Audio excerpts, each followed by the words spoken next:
Hey friends, this is Shawn. I thought we would do something a little different for this week's email and video, and I'd love to do more of this in the future.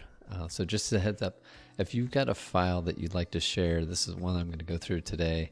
It's just one I made up, but if you have a file that you'd love me to take a look at and maybe do a live version of this with your file, I'd love to do that. So I'll put that in the email too, as a heads up, but you can send it to me. I can walk through one of these almost like mini, not a coaching call, but like a like a mini live editing and showing you kind of what I would do, some things I would do to not only make a file work better, but look better, make it easier. Some half of a file is the functionality of it, and I think the other half to me is visual. How long does it take you to pick up the information that you're trying to get out of the file? So here's an example one. We're looking at a widget factory's daily log and their production numbers. I work in manufacturing, so naturally that's where my mind goes. But there's lots of different types of files out there, and I'm sure you've used spreadsheets for whatever you're into. So just an example with this one. So if I got a file like this, and this happens a lot where someone will share a file with me, or I'll be involved in a meeting or something like that, and I'll just naturally be thinking of ways we can spice it up. So in this case, widget factory daily log. I look at this file. First thing I think of is everything kind of looks the same, so I'll naturally want to make stuff look a little different. So maybe we come up here and we bold this, make a heading look bigger, so that's naturally going to pop out. I like to make my heading rows look bigger and bold, and then often I'll do I'll maybe add a color or something in there like that, so to make that a little easier to see. And if I've got a column that doesn't have a lot of information, so like shift or these uptime, downtime hours. And uptime, if you're not in manufacturing, uptime just means if you have a machine, it's basically the number of hours you're working on that with that machine where it's actually running. So if something breaks on the machine, that's considered downtime. So when you're looking at the number of pieces made in a day, it helps to know how long the machine was up, because if the machine was only up for 6 hours and you didn't make as many parts, it makes a little more sense than if the machine was up the whole time and you didn't make that many parts. So just a little manufacturing background. But one thing I would do here is I would highlight this, and I would go to wrap text, and I've got this. It's going to be a little harder to find it here. Wrap text is here. So I would do that so that way I can come in here, and the hours stuff is going to kind of drop down and make it a little easier. So if I had a lot of columns and I was trying to fill that out, and I already know from anytime there's a notes or description or something like that column, I'll want to do the same on that, so that the notes are going to not go off the edge of the cell. So we could probably do the same thing here. We can kind of come in here, condense all this. I also, if I'm looking at these, I might just go ahead and make them all centered.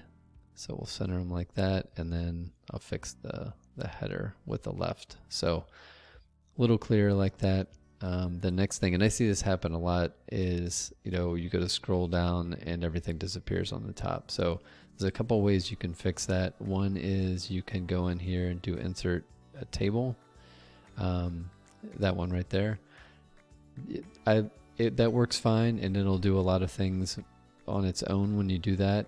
What I like to do is just separate. So I like to fix this freeze panes up on top. So we're going to go to view, and now we got to find it.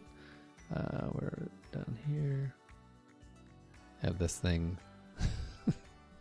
Now I can't even find it. There it is, freeze panes. So we'll click freeze panes, and what it does is you're going to want to go to the row just below where you want to freeze. And so now it fixes everything up on top. So there's two things I do almost any table I'm working with. And like I say, if you do insert table, it'll do some of this stuff, but I don't love how it sort of takes control of your whole table. I like to kind of do it piecemeal. So the other thing I'll do is I'll highlight this row, and I'll go to data and click the filter. And then now you've got your auto filtering in there, so you can filter for any kind of thing you want to filter for in there, or sort. So it's basically sort and filter functions and anything like that in there. So as an example, if we want to say, we just want to filter for the day that had 150, it'll just show us that day, and then we can clear that out. So those are two things I would do. Like I say, visual is a huge thing. So making things pop out and show up differently is a start. We'll do one more thing in this video, and then maybe next week I'll pick up from where we left off here, and we'll do some more advanced stuff. But so one other thing I would want to do, if I've got data like this, if I told you, hey, real quick, look at this column and find the highest number, it's hard to pick out. You'd have to scan through the whole column. So the whole idea is to, how can we save ourselves as much time as possible by making things that we want to see pop out easier. So how we would do that here is, let's say we want the highest one to show up a certain way. We could just highlight all of this, go to home. Conditional formatting is a huge one. If you haven't seen the video on that, I have it out on my page at yourexceltutor.com/learn. There's a video out there for conditional formatting. But conditional formatting is a great way to just make things pop out. So in this case, we're going to say, let's do top. We'll do top 10 items, but we'll make it 1. So we want to see the top 1 item, and let's make it, they have some predefined ones here, or you can do a custom format, but we'll do green. So the top one's green, and maybe we also want to make the bottom one show up too, because that's kind of important. So we'll say bottom, and we'll say 10, or bottom 1, and that one's red. So here, for whatever reason, this day, that happened to be a high performing day, even with the same number of hours. Now the lowest performing one, we noticed that there weren't as many uptime hours. So that gives us a note, and we might over here say, machine down for maintenance, or something like that. So that helps to know that, okay, it's 150. Why was that? If you want to, now if you highlight all these, you'll see that at the bottom it automatically it's going to give you an average, so you can also see kind of where you were in relation to the average. So that's another thing we can do with conditional formatting is we could have a cell, maybe we'll go into this on the next one, is just how to use this data. Once you have this data, how can you take it and create just a real quick dashboard, so you can keep adding data in, and your sort of dashboard will show you exactly what you want to see. So but just a few quick things on that one. I'll shoot that out in this week's email. And like I say, I'd love to have whatever file you have be featured on the next one, or upcoming videos. And I always love to see what people are using spreadsheets for, and be able to help out and see how we can make them more efficient and easier to use. So have a great week, and we'll see you next week.